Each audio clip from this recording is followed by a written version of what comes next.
इयत्ता 9वी विषय इतिहास. धडा पहिला इतिहासाची साधने. नमस्कार विद्यार्थी मित्रांनो. आतापर्यंत आपण प्राचीन, मध्ययुगीन आणि आधुनिक भारताचा इतिहास अभ्यासला.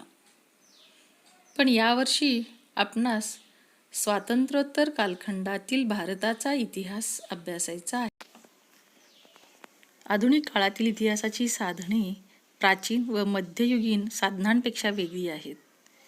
आता लिखित साधने, भौतिक साधने, मौखिक साधने, दृकश्राव्य माध्यमातील साधने यांच्या आधारे आपल्याला इतिहासाचा अभ्यास करता येतो.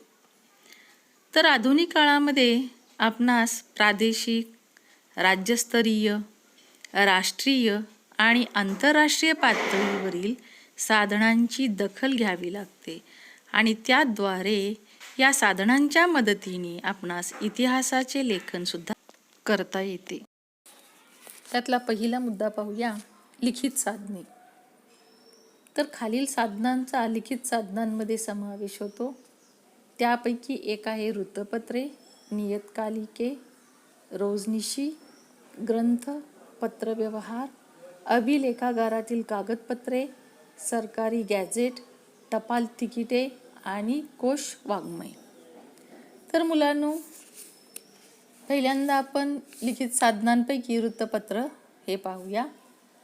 आता वृत्तपत्रांमध्ये बघायला गेलं तर लोकशाहीचे 4 स्तंभ असे महत्त्वाचे आहेत आणि त्या लोकशाहीच्या 4 स्तंभांपैकी एक वृत्तपत्र म्हणजेच आपल्याला रोज माहिती देणारी जी वृत्तपत्र आपल्या घरी येतात, तुम्ही वाचन करता, ही छापील माध्यमांच्या स्वरूपात असतात, तर ही वृत्तपत्र आपण वाचन करतो.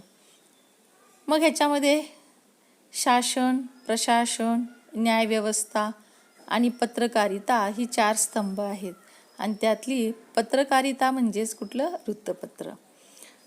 तर आता आपण बघतो ह्या वृत्तपत्रांचं तरी प्रमाण कमी असलं तरी आपल्याला दररोज वाचन हा महत्त्वाचा घटक असल्यामुळे आपण नियमितपणे ह्या वृत्तपत्रांचं वाचन केलं पाहिजे. सध्या इंटरनेटचा जमाना आहे, त्यामुळे आपल्याला हवी तेव्हा हवी ती माहिती कोणत्याही क्षणाला आपल्याला ती मिळू शकते. आपण त्याचाही वापर करतो. तर दुसरं जे आहे ते नियतकालिके. तर नियतकालिके ही विशिष्ट कालावधीने प्रसारित होतात. काही द्वैवार्षिक असतात, काही वार्षिक, काही षण्मासिक असतात. षण्मासिक 6 महिन्यांनी येणारी, काही दैनिक आपण म्हणतो दररोज असतात नियतकालिकं. तर काही पाक्षिक असतात, 15 दिवसानंतर संपादित होणारी, काही मासिक महिन्यानी, काही वार्षिक वर्षांनी, अशी ही नियतकालिकं आपण पाहतो. तर रोजनिशी म्हणजे आपण इंग्लिशमध्ये त्याला डायरी म्हणतो. तर रोज घडलेल्या गोष्टी लिहून ठेवणं, मग त्याच्यामध्ये काही घटना, प्रसंग असतील, दिनांक असतील. तर इतिहासाचा अभ्यास करताना सुद्धा आपल्याला रोजनिशीचा उपयोग होतो. तसेच नियतकालिकांचाही उपयोग होतो. त्याच्यामध्ये आपल्याला बरीचशी माहिती इतिहासकारांना त्यातून माहिती मिळत असते, वृत्तपत्रातून जुन्या माहिती मिळत असते. तर पुढची गोष्ट आहे ती ग्रंथ. तर ग्रंथाचा आधार घेऊन सुद्धा विशिष्ट कालखंडातील समाज जीवन कसं होतं, चालीरीती कशा होत्या, संस्कृती कशी होती, ह्याचाही आधार आपल्याला घेता येतो. तर पत्रव्यवहार हा महत्त्वाचा आहे. तर पत्रव्यवहाराच्या बाबतीत आपण म्हटलं तर शासनाचा असू दे पत्रव्यवहार किंवा व्यक्तीचा असेल पत्रव्यवहार, तर ह्याचासुद्धा फार महत्त्वाचा भाग आहे याच्यामध्ये. अभिलेखागारातील आपण जर बघायला गेलं तर त्याच्यामध्ये ऐतिहासिक कागदपत्र जतन ठेवली जातात आणि राष्ट्राचं आपलं अभिलेखागार हे नवी दिल्ली येथे आहे. तर ते 1860 नवी दिल्ली येथे स्थापन केलं. नंतर ते आशिया खंडातील हे जे आहे तर ते सर्वात मोठं अभिलेखागार आहे. आणि ह्याच्यातला पुढचा मुद्दा म्हणजेच आपल्याला सरकारी गॅझेट. आता सरकारी गॅझेट म्हणजे सरकारी दरबारातील संपूर्ण माहिती, म्हणजे आपलं नाव असेल, जन्मतारीख असेल, जन्मदिनांक वगैरे काही माहिती असेल, ती आपल्याला पूर्णतः ह्या इसमध्ये आपल्याला मिळू शकते. टपाल तिकीटं. टपाल तिकिटाचं सुद्धा तुम्ही बघता, ज्या त्या वेळेला टपाल तिकीट आपण वेगळ्या प्रकारची बघितलेली आहे. त्याच्यावरती महात्मा गांधींचं सुद्धा तुम्हाला चित्र, इंदिरा गांधींचं अशा अनेक लोकांची चित्र वगैरे आपल्याला फोटोज पाहायला मिळतात. त्या सालची नामांकित व्यक्तीच्या नावाने सुद्धा टपाल तिकीट आपण काढतो. तर कोश वाङ्मयामध्ये आपण मराठी शब्दांचा कोश वाङ्मय तुम्ही बघता, इंग्लिशचं डिक्शनरी आपण म्हणतो. तर ह्याच्यामध्ये आपल्याला कुठलीही माहिती आपल्याला शोधून पाहता येते आणि आपल्याला डिटेलमध्ये सविस्तरमध्ये अशी माहिती त्या वाङ्मयामध्ये साहित्याच्या अभ्यासामध्ये आपण मिळवू शकतो. माहीत आहे का तुम्हाला मध्ये ऐतिहासिक दस्तऐवज ज्या ठिकाणी जतन केले जातात त्या ठिकाणास अभिलेखागार असं म्हणतात. तर भारताचे राष्ट्रीय अभिलेखागार नवी दिल्ली येथे आहे. हे आशिया खंडातील सर्वात मोठे अभिलेखागार आहे. आत्ताच मी तुम्हाला सांगितलं. तर तुम्ही लक्षात ठेवायचं आहे, गाळलेल्या शब्दांसाठी सुद्धा तुम्हाला हा प्रश्न विचारला जातो. भारताचे राष्ट्रीय अभिलेखागार नवी दिल्ली येथे आहे. आधुनिक कालखंडातील वृत्तपत्र ही जशी लोकशाहीचा चौथा स्तंभ आहे, तशी ती माहिती देणारी प्रमुख साधनेही आहेत. तर 1961 ते 2000 या कालखंडाचा विचार केल्यास सुरुवातीला छापील माध्यमांना, विशेषतः वृत्तपत्रांना पर्याय नाही असंच दिसतं. पण भारतात जेव्हा उदारीकरण सुरू झालं आणि इंटरनेट म्हणजे आपण आंतरजाल म्हणतो, तर याचा सार्वत्रिक प्रसार सुरू झाला आणि छापील माध्यमांना म्हणजे वृत्तपत्रांना एक नवीन पर्याय उपलब्ध झाला. पण असं असलं तरी जे छापील वृत्तपत्र आहेत, प्रसारमाध्यमांचं सामर्थ्य अजूनही कायम राहिलेलं आहे, हे तुम्हालाही माहीत आहे. तर वृत्तपत्र, पुढचा मुद्दा पाहूया. वृत्तपत्रांमधून आपणास राष्ट्रीय व आंतरराष्ट्रीय घडामोडी, राजकारण, कला, क्रीडा, साहित्य, समाजकारण आणि सांस्कृतिक घडामोडी आपल्याला त्याच्यामधून कळतात. तर मानवी जीवनाशी संबंधित असणाऱ्या गोष्टी वृत्तपत्रात येतात. तर राष्ट्रीय पातळीवर काम करणाऱ्या वृत्तपत्रांनी आपल्या प्रादेशिक आवृत्त्या सुरू केलेल्या आहेत. तर त्यांच्या विविध विषयांची माहिती देणाऱ्या पुरवण्यासुद्धा असतात. प्रत्येक वृत्तपत्र नावं जरी वेगवेगळी असली तर प्रत्येक वृत्तपत्रांच्या ज्या पुरवण्या असतात त्या वेगवेगळ्या असतात. त्यात विविध प्रकारची आपल्याला माहिती निश्चित वाचता येते. दैनंदिन घडामोडी, ताज्या बातम्या आपल्याला त्याच्यामध्ये वाचायला मिळतात. तर छापील माध्यमात चळवळीची मुखपत्रे, राजकीय पक्षांची दैनिके व साप्ताहिके, मासिके, वार्षिके ही सुद्धा महत्त्वाची असतात. आता चांदोबा वगैरे आपण म्हणतो, ही मासिकं असतात. शिवाय आपल्याला दिवाळी अंक वगैरे तुम्ही वाचताच. काही वृत्तपत्रे वर्षाच्या शेवटी वर्षभरातील महत्त्वाच्या घटनांचा आढावा घेणाऱ्या पुरवण्या काढतात आणि त्यातून आपणास वर्षभरातील प्रमुख घटना समजण्यास मदत होते. वृत्तपत्रांमध्ये सुद्धा आपण बघितलं तर शेवटच्या पानावरती बघा, पूर्ण जानेवारीपासून ते डिसेंबरपर्यंतच्या ज्या घटना प्रमुख आहेत, म्हणजे कला, क्रीडा, राजकारण असू दे, साहित्य असू दे, समाजकारण, सांस्कृतिक घडामोडी असतील, या सगळ्यांचीच माहिती आपल्याला वर्षभरातील एकाच पानावरती आपल्याला मिळू शकते, पाहायला आणि वाचायला मिळते. तर पुढचा मुद्दा आहे प्रेस ट्रस्ट ऑफ इंडिया, म्हणजेच PTI म्हणतो आपण. 1953 नंतर भारतातील बहुसंख्य वृत्तपत्रांसाठी सर्व महत्त्वाच्या घटनांचे प्राथमिक तपशील, महत्त्वाच्या विषयांवरील काही लेख यासाठी प्रेस ट्रस्ट ऑफ इंडिया हा महत्त्वाचा स्रोत आहे. तर प्रेस ट्रस्ट ऑफ इंडियाने वृत्तलेख, छायाचित्र, आर्थिक घडामोडी असतील, वैज्ञानिक क्षेत्रातील काही विषयावर लेख असतील, तर हे सगळं त्यांनी काय केलं तर वृत्तपत्रांना पुरवलेलं होतं. तर आता PTIनं ऑनलाईन सेवा सुरू केलेली आहे. तर 1990च्या दशकात PTIने टेलिप्रिंटर्सऐवजी उपग्रह प्रसारण तंत्राद्वारे देशभर बातम्या पाठवायला सुरुवात केली आणि आधुनिक भारताच्या इतिहास लेखनासाठी हा मजकूर महत्त्वाचा आहे. तर पुढची गोष्ट पहा, तुमच्यासाठी माहीत आहे का तुम्हाला, या सदरामध्ये आपण पाहूया. छापील माध्यमात भारत सरकारच्या प्रकाशन विभागातर्फे काढण्यात येणाऱ्या वार्षिकांमधील माहिती विश्वसनीय असतं. तर उदाहरण एक दिलेलं आहे पहा, त्यांनी माहिती व प्रसारण खात्याने इंडिया 2000 हा वार्षिक संदर्भ ग्रंथ प्रसिद्ध केला आहे. तर सदर ग्रंथ संशोधन, संदर्भ व प्रशिक्षण विभागांतर्गत तयार केला आहे. तर या ग्रंथात बघा काय काय आहे, काय पाहायला मिळतं आपल्याला वाचायला.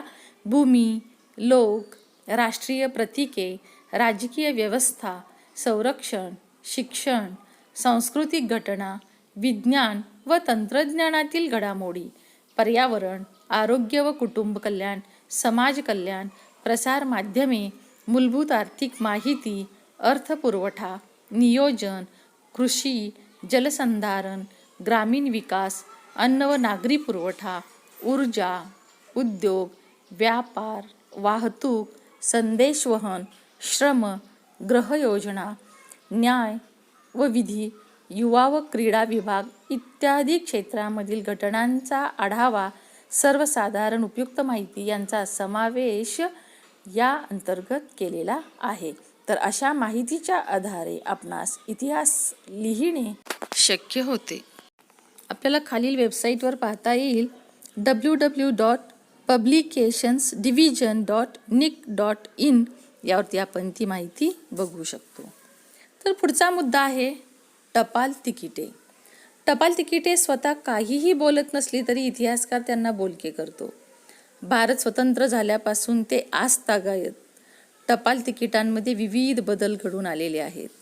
तिकिटांच्या आकारातील वैविध्य असेल किंवा विषयातील नाविन्य असेल, त्या तिकिटांची रंगसंगती असेल, तर बदलत्या काळाविषयी ही टपाल तिकीटं आपल्याला निश्चितच माहिती देत असतात. मुलांनो, टपाल खाते राजकीय नेत्यांवर, फुलांवर, प्राणी पक्ष्यांवर, एखाद्या घटनेवर, एखाद्या घटनेच्या रौप्य, सुवर्ण, अमृत महोत्सव, शतक, द्विशतक, त्रिशतक पूर्तीनिमित्त ही तिकीटं काढली जातात आणि तो एक इतिहासाचा मौल्यवान ठेवा असतो.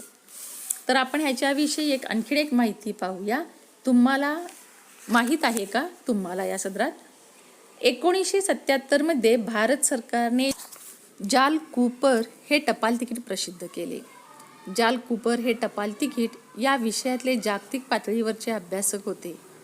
मुंबईत पारशी कुटुंबात जन्मलेल्या कूपर यांनी इंडिया स्टॅम्प जर्नलचे संपादन केले. भारतातील पहिल्या टपाल तिकीट संग्राहक ब्युरोचे ते संस्थापक होत. फर्स्ट फिलॅटेलिक ब्युरो होत. त्यांनी एम्पायर ऑफ इंडिया फिलाटेलिक सोसायटीची स्थापना केली. या विषयावर पुढे त्यांनी पुस्तके लिहिली. या छंदाला त्यांनी शास्त्रीय स्वरूप दिले. भारतीय टपाल तिकिटांचा अभ्यास जागतिक पातळीवर नेण्यात त्यांचा मोठा वाटा आहे. टपाल तिकीट संग्राहक अशी कारकिर्दीची सुरुवात करून जागतिक पातळी गाठणाऱ्या कूपर यांचे योगदान समजण्यास त्यांच्यावर काढलेले टपाल तिकीट हे महत्त्वाचे साधन आहे. आता पुढचं आहे भौतिक साधने.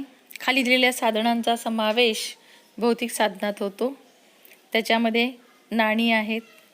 तुम्ही प्राचीन काळातील नाणी संग्रह करता बरीच विद्यार्थी आहेत असे बरेचसे की नाणी संग्रह केलेले आहेत. प्रार्थना स्थळे असतील, दैनंदिन वापरातील वस्तू असतील, राजमुद्रा असतील, अलंकार असेल, त्याच्यामध्ये दागदागिने, वस्तू संग्रहालय तुम्ही भेटी देता वस्तू संग्रहालयामध्ये, त्याच्यामध्ये अनेक प्रकारच्या वस्तू आपल्याला ठेवलेल्या असतात. पेहराव असेल तर आपण ड्रेस वगैरे बघतो, वेगवेगळे असतात पेहराव. आधुनिक स्थापत्य ह्याच्यामध्ये सुद्धा आपण ज्या वास्तू पाहतो, इमारती पाहतो, यांचाही ह्याच्यामध्ये समावेश होतो. तर आपण नाण्यांच्या माध्यमातून आणि बदलत गेलेल्या नोटांच्या छपाईमधून आपणास इतिहास समजतो. नोटा छापण्याचे काम रिझर्व्ह बँक ऑफ इंडिया करते. नोटा छापण्याचं काम कोण करतं? Reserve bank of India. आणि तिचं मुख्यालय कुठं आहे? मुंबई येथे आहे. हे लक्षात ठेवा. गाळीची एका वाक्यात उत्तरे जोड्या जुळवा ह्याच्यासाठी आपल्याला उपयोगी पडतं. तर 1950 पासून ते आजतागायतची नाणी, त्यात वापरलेले धातू, त्यांचे आकार, त्यावरील विषय वैविध्य यावरून आपणास समकालीन भारतातील महत्त्वाचे प्रश्न समजतात. तसेच लोकसंख्या नियंत्रणात ठेवण्याचा संदेश देणारी नाणी, शेती व शेतकऱ्यांचे महत्त्व सांगणारी सुद्धा नाणी आपल्याला पाहायला मिळतात. संग्रहालयांचा ही उल्लेख आपल्याला इतिहासामध्ये खूप काही सांगून जातं, इतिहासाची माहिती देत असतात. तर भारतातील सर्वच राज्यांमध्ये त्या त्या राज्यांची वैशिष्ट्ये सांगणारी वस्तू संग्रहालये आहेत.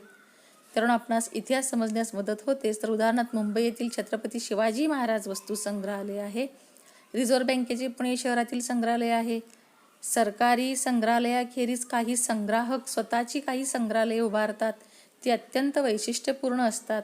उदाहरण नाणी, नोटा, विविध आकारातील दिवे, अडकित्ते, क्रिकेटचे साहित्य, बरेचसे असे साहित्य आपल्याला त्यामध्ये पाहायला मिळतं.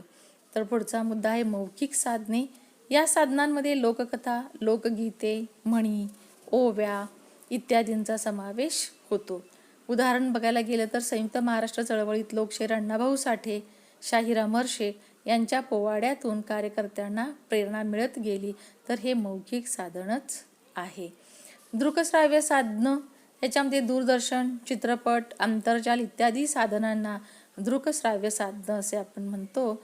तर विविध देशी व परदेशी वाहिन्या, उदाहरणार्थ History channel, Discovery channel, Animal Planet. साहित्याचा सुद्धा इतिहासाचा जर शोध घ्यायचा असेल तर त्याचं प्रतिबिंब कसं पडतं हेही आपल्याला एक उदाहरण चांगले ते दिलेलं आहे. कवी कुसुमाग्रज यांच्या आवाहन या भारत चीन युद्धाच्या पार्श्वभूमीवर रचलेल्या कवितेमध्ये असा उल्लेख आहे पहा.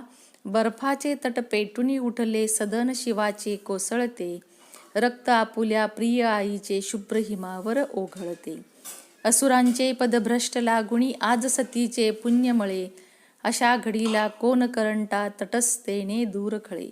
कृतांत जाला त्वेषाची ना कोणाच्या हृदयात जळे, साम मंत्र तो सरे रणाची नौबत आता धडधडते, रक्त आपुल्या प्रिय आईचे शुभ्र हिमावर ओघळते. किती सुंदर कविता आहे आणि ह्याच्यावरून तुम्हाला त्या प्राप्त परिस्थितीतील ज्या घटना आहेत त्या डोळ्यासमोर राहतात. म्हणजे आपल्या डोळ्यासमोर एक इतिहासच आपल्या डोळ्यासमोर, त्या समकालीन घटना डोळ्यासमोर तरळतात. अशाच प्रकारच्या आणि घटनांवर आधारित लिहिलेल्या साहित्याचा आपण शोध घेऊया. तुम्ही सुद्धा अशा काही कविता असतील, काही निबंध असतील, काही लेख असतील तर तेही वाचा. तर पुढचा मुद्दा आपण बघूया. Film and television institute of India FTII. Bharat सरकारने पुणे येथे 1960 साली लोकशिक्षण देण्याच्या हेतूने film and television institute of India या संस्थेची स्थापना केली. राजकारण, समाजकारण, कला, क्रीडा आणि संस्कृती या विविध क्षेत्रातील महत्त्वाच्या घटनांवर आधारित वृत्तपत्र इंडियन न्यूज रिव्ह्यू या संस्थेने तयार केलेला आहे. तर समाजाचे नेतृत्व करणाऱ्या व्यक्ती, देशासाठी योगदान देणाऱ्या व्यक्ती आणि महत्त्वाच्या स्थळांची माहिती देणारे अणुबोधपट, आपण त्याला डॉक्युमेंटरीज म्हणतो, या विभागाने तयार केले आहेत. तर आधुनिक भारताचा इतिहास अभ्यासण्यासाठी हे वृत्तपत्र व अणुबोधपट उपयोगी सुद्धा आपल्याला पडतात. तर करून पहा या सदरामध्ये देशभक्ती या विषयाशी संबंधित कोणकोणते चित्रपट तुम्हाला ठाऊक आहेत त्यांची यादी करा आणि तुम्हाला आवडलेल्या एका चित्रपटाचे रसग्रहण तुमच्या शब्दात लिहा. रसग्रहण म्हणजे चित्रपटाचे निर्माते, दिग्दर्शक, गायक असतील, संगीतकार असतील, त्यातले हिरो हिरोईन अभिनेते असतील तर त्यांची माहिती तुम्ही मिळवा आणि लिहा. आतापर्यंत आपण आधुनिक भारताच्या इतिहास लेखनासाठी उपयुक्त असणारी काही साधनं बघितली. 21व्या शतकात काळ इतक्या वेगाने बदलत आहे की ही साधने सुद्धा अपुरी आपल्याला निश्चित पडतील. त्यामुळे आता स्वाभाविकपणे नवी साधने पुढे येत आहेत. उदाहरणार्थ घरगुती टेलिफोन ते मोबाईल. या प्रवासात पेजर नावाचे साधन संपर्कासाठी आले होते. ते जेवढ्या वेगात आले तेवढ्याच वेगात ते संपुष्टात सुद्धा आले. मुलांनो, तर इंटरनेट आता उपलब्ध आहेच, त्याच्यामुळे आपल्याला प्रचंड माहितीचाही उपयोग इतिहासाचा किंवा अभ्यासासाठी आपण केला जातो, त्याचा वापर करतोच. परंतु माहितीची सत्यता, यथार्थता तपासून सुद्धा त्यामुळे आपल्याला घ्यावी लागतेच. तर इतिहासाचा सर्व साधनांच्या आधारे अभ्यास करणे सहज साध्य झालेलं आहे. तसेच ही सर्व साधनं आधुनिक काळातील असल्याने त्यांची उपलब्धता शक्य आहे. तर इतिहास हा जीवनातील सर्व अंगांना स्पर्श करणारा असल्याने साधनांच्या जतनाचंही प्रयत्न आपल्यावरती आहे आणि आपण हे जतन करूया एवढंच मी आपल्याला सांगते. कारण इतिहास हा भूतकाळाविषयीची माहिती आपल्याला ज्यातून मिळते अशा साधनांना आपण इतिहासाची साधने म्हणतो. भूतकाळातून ज्या विषयीची माहिती ज्यातून मिळते अशा साधनांना आपण इतिहासाची साधने म्हणतो. हे आपण पाहिलेले आहोत. मुलांनो, पुढील स्वाध्याय सोडवा.